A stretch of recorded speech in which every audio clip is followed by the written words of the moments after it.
बिस्मिल्लाहिर्रहमानिर्रहीम। अस्सलामु अलैकुम। सिरात मुस्तकीम सऊदी न्यूज़ चैनल में आप सबको खुश आमदीद कहा जाता है। सऊदी हुकूमत की जानिब से इस साल हज से मुतल्लिका जो कुरानंदाज़ी लोकल आज़मीन हज के मुतल्लिक होनी थी उसका ऐलान कर दिया गया है। सऊदी अरब में नायब वज़ीर हज डॉक्टर अब्दुल फ़त्ताह मशात ने कहा कि इस साल अंदरूनी ममलिकत से हज दरख्वास्त देने वालों का इंतखाब कुरानंदाज़ी के लिए कर दिया गया है।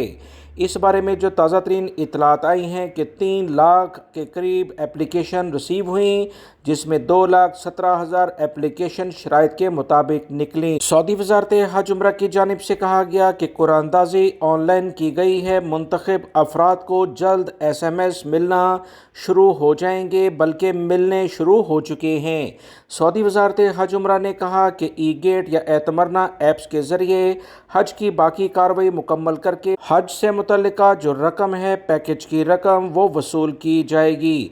जिन उम्मीदवारों का नाम कुरानंदाज़ी में आ गया है, इन्हें हज कार्रवाई मुकम्मल कराने और हज पैकेज की रकम अदा करने के लिए 48 घंटे की मोहलत दी जाएगी। इसके फौरी बाद हज इजाज़तनामा जारी कर दिया जाएगा।